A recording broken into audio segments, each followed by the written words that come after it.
Os times que mais maltratam seus próprios torcedores. Eu, nunca, puta! É o futebol. Como já disse diversas vezes, o futebol mexe com a paixão. Se tratando de Brasil, isso se acentua ainda mais. Principalmente nós, Grande parte do povo brasileiro tem pelo seu time do coração um amor quase que incondicional. Entendo. Chega a ser doentio mesmo, O dia do cidadão brasileiro depende e muito do resultado do seu time no final de semana. O dia, a semana inteira, né? Isso nem sempre é muito saudável. Ainda Quase nunca é saudável. mais porque tem certos clubes que brincam com o coração do torcedor, Nossa, olha aqui, ó. Olha aqui, ó. Olha aqui, ó. Olha aqui. que testam a sua paixão mesmo. E é disso que vamos falar nesse vídeo de hoje. Os times que nos últimos anos mais maltratam seus torcedores, que mais fazem eles sofrer. Tomara que o Galo não esteja na lista. Vitória. Um nome um tanto irônico, visto que nos últimos anos, os quase 1,5 milhão de torcedores do Vitória têm visto muito mais derrotas do que vitórias de Ah, mas tá na Série A, não foi pra Série A. Esse vídeo é antigo, eu noto o panguano aqui da Kenai. fato. O clube soma 8 rebaixamentos ao longo de sua história, 3 deles nos últimos 10 anos. Afastado da Série A desde 2018, o Vitória em 2021 caiu para a terceira divisão do Campeonato Brasileiro. Nossa, terceira divisão de doer, menino. Ponto mais baixo que ele só tinha alcançado uma vez antes em sua história. Mas a grande diferença é que em 2005, da outra vez que o Vitória caiu para a Série C, ele caiu junto com seu arquirrival Bahia. Bahia caiu junto, então não fez muita diferença, né, Zé? O que importa é zoeira aí. Mas hoje em dia, o Vitória não consegue sequer ficar na mesma divisão do Bahia. Depois do rebaixamento do Vitória para a Série B em 2018, o Bahia ficou na elite, enquanto o Vitória ficou na segunda divisão. Conheça essa história conheça essa história de Minas, hein? Parece com a história de Minas, hein? Quando o Bahia finalmente caiu para a segunda divisão, em 2021, o Vitória foi lá e caiu para a Série C. Em 2022, o Vitória voltou para a Série B, mas o Bahia também voltou para a Série A. E veio o rubro-negro. Pergunta pros cruzeirenses se incomodava. Ainda mais somado às recentes conquistas do Bahia na Copa do Nordeste, que tirou a vantagem de títulos regionais que o torcedor do Vitória sempre se orgulhou de ter. Nossa, aí deve ser de fuder mesmo. Mas, como eu disse, o Vitória subiu para a Série B. Quem sabe não vem dias melhores para o torcedor do Leão. Agora, um fato é que o Vitória sempre foi um pouco azarado. E veio, o Vitória tá na Série A agora de novo, hein? Em 1993, o Vitória foi vice-campeão brasileiro e não conseguiu se classificar para a Libertadores, pois na época apenas o campeão ganhava vaga. Só o campeão que ia, hein? Em 99, o Vitória ficou em terceiro na Série A do Brasileirão, mas não foi para a Libertadores, pois apenas o campeão e vice ganhavam vaga. E o Galão foi da Kenai. Em 2013, o Vitória ficou na quinta colocação do Brasileirão. E adivinha? Ficou de Só ia até os 4. fora da Libertadores, pois apenas os 4 primeiros Caralho, Vitória! colocados ganhavam a vaga. Ou seja, o Vitória é o time do quase. Quase foi para Libertadores, quase foi campeão brasileiro, quase ganhou uma Copa do Brasil, quase foi campeão da Série B, quase foi campeão da Série C. Enfim, nunca foi fácil torcer pro Vitória. O Santa, Em Pernambuco, um dos gigantes do estado não tem passado por bons momentos e está maltratando os coraçõezinhos de mais de 1 milhão de torcedores tricolores. O Santa Cruz até vinha Tem quantos tricolor ao todo no Brasil? Misericórdia, hein? bem. Em 2016, conquistou a Copa do Nordeste, o Campeonato Estadual e chegou a liderar o Campeonato Brasileiro. Foi na segunda e na terceira rodada? Foi, Mas liderou. se liderou. O problema é que dali em diante foi ladeira abaixo. O Santa Cruz terminou o Campeonato Brasileiro rebaixado. Nunca mais ganhou um estadual, e muito menos uma Copa do Nordeste. Parece até o Cruzeiro depois que caiu, hein, Zé? Nunca mais ganhou um estadual. Em 2017, a Série D, última divisão do futebol nacional, onde caiu precocemente na terceira fase para o Tocantinópolis. Tocantinópolis, Algo completamente inesperado para um clube do tamanho do Santa Cruz. Mas, para você, torcedor do Santinha, não perca a esperança, pois o clube já esteve no fundo do poço antes, caindo de maneira tão brusca quanto agora. Em 2006, disputava a Série A do Campeonato Brasileiro, mas foi rebaixado.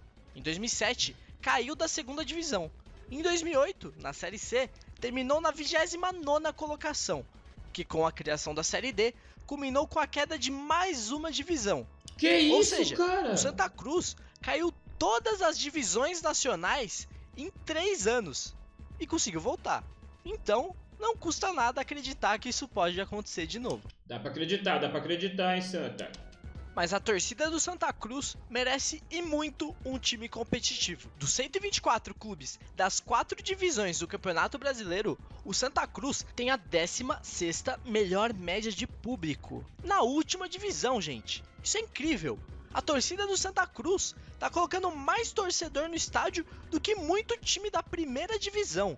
Com um time completamente sucateado que sequer chegou longe na última Isso é fidelidade de torcida, hein, Zé?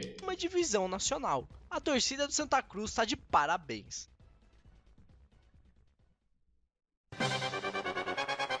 Vascão do mal, ué. Finalmente, o time que me deu a ideia desse tema. Um dos maiores gigantes do futebol brasileiro. Vascão, ué. Tem a 5ª maior torcida com toda essa força, passa por um momento complicado e vive uma relação quase abusiva com seu torcedor. Até 2008, o Vasco nunca tinha caído, e desde então foram 4 rebaixamentos. Um atrás do outro. Completamente desaparecido da Série A desde 2020, eles conseguiram acesso agora, da forma mais dramática possível. Ficou o campeonato inteiro no 4º lugar, flertando em perder essa posição em diversos momentos. Na reta final do campeonato, eles só precisavam vencer o Sampaio Corrêa em São Januário. E o Vasco não tinha perdido em São Januário o campeonato inteiro. E o Sampaio Corrêa só tinha vencido um jogo fora de casa. Era o pior visitante. Mas com o Vasco, nada é tão simples assim. Aí você me complique. 3-2 Sampaio Corrêa, com gol no 10º minuto de acréscimo. E é tudo para a última rodada, onde o Vasco enfrentava o Ituano, 5º colocado. Jogo que Tinha que ganhar, senão não subia. o vencedor conseguiria o acesso. E novamente, de início parecia tranquilo pro A batalha de Tu, ué. Vasco. Com menos de 5 minutos de jogo, o jogador do Ituano meteu a mão na bola, foi expulso e deu um pênalti pro Vasco. Mas mesmo assim, com um homem a menos, o Ituano pressionou muito. E o Vasco passou um sufoco o jogo inteiro. O maior caso de acesso culposo da história do futebol. É o tipo de coisa que parece que só acontece com o Vasco.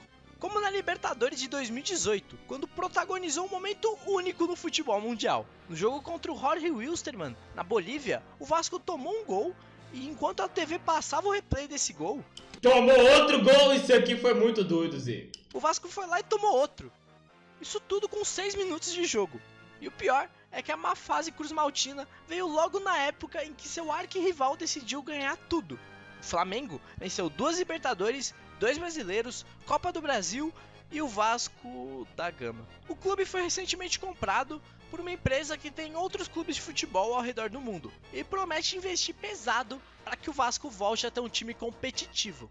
Quem sabe a torcida vascaína, que sempre faz sua parte e lota São Januário, consiga ter um pouco de sossego. É, melhorou um pouquinho, né? Chegou no semifinal de Copa do Brasil, tá trazendo o Zé Focinho, Coutinho voltou. Deus odeia o Vasco! Óbvio que, dadas as proporções, cada clube tortura seu torcedor de um jeito. Mas alguns que eu não falei aqui, eu não poderia deixar de citar. O Cruzeiro, que há menos de 10 anos conquistava um bicampeonato brasileiro e um bicampeonato da Copa do Brasil, decidiu do nada que ia implodir e causar desgraça e sofrimento aos seus torcedores. Em 2019, o até então incaível Cruzeiro caiu e caiu bonito. Ficou 3 temporadas seguidas na segunda divisão. Algo antes inimaginável. Se tu falasse para um cruzeirense de 2018 que em 2021 o Cruzeiro ia estar brigando para não cair na Série B, ele ia te Quase foi pra Série C, hein? chamar de maluco, completamente doido. Bom, mas com a compra recente do clube pelo Fenômeno, as coisas parecem que vêm se ajustando. É, mas demorou um pouquinho, hein? Nessa temporada venceu com sobras a Série B e finalmente conseguiu voltar à primeira divisão nacional. Depois de 3 anos também, né, Zé? Já... Também preciso citar outro clube que não tem tanta torcida como os demais, mas tem sua relevância para o futebol nacional. O Paraná Clube, que já jogou Libertadores em 2007, via Campeonato Brasileiro, e ao longo de toda a sua existência, sempre conseguiu retornar à Série A. Mas infelizmente para o torcedor paranista, foi o início do fim. Com uma das piores campanhas da história do Campeonato Brasileiro, foi rebaixado na lanterna. Em 2020, foi rebaixado da segunda divisão pela primeira vez em sua história. E em 2021, novo rebaixamento. Mas o último prego no caixão foi o rebaixamento no Campeonato Estadual de 2022, que somado à eliminação precoce do clube na Série D para o Pouso Alegre, fez com que o Paraná Clube ficasse sem divisão para 2023. Algo completamente inesperado para a Que doideira, o time praticamente não tem o que jogar, Zé. Torcida que nunca viram o clube ser rebaixado da Série B até o início de 2020. Bom, galera, se inscreve, deixa o like, rapaziada. O mais pior arquivo de todos foi o Cruzeiro, como sempre. No mais é isso mesmo. É nóis. Ué.